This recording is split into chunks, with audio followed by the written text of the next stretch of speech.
Want wie is God behalwe die Here? Of wie is 'n rots behalwe onse God?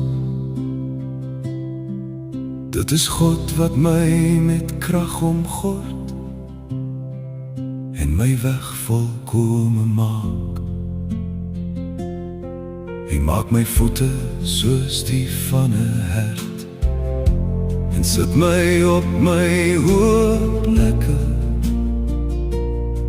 Hy leer my hande om te oorlog, sodat 'n boog van staal deur my arms verbreek is.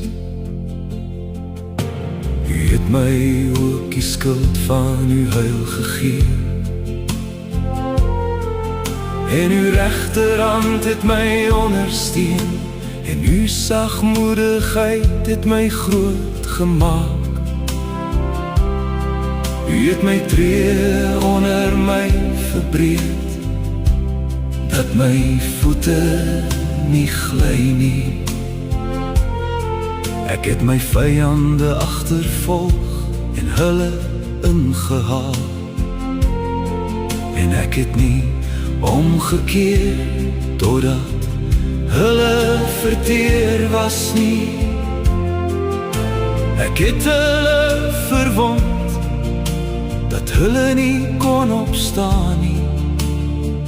Hulle is onder my voete geval,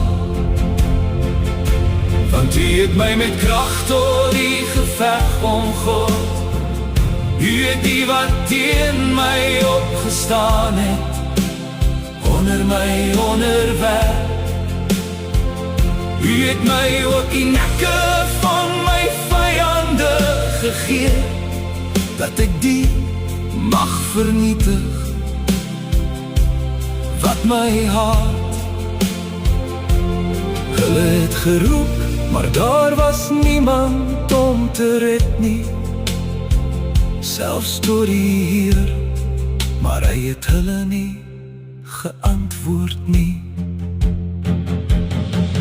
Toe het ek hulle so fyn gemaal, soos die stof voor die wind.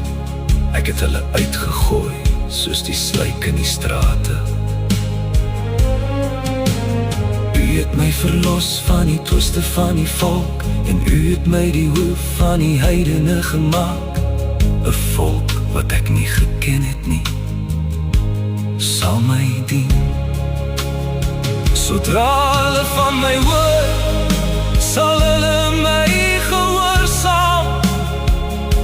Die vreemdelinge sal hulle aan my onderwerp. Die vreemdelinge sal wegdeur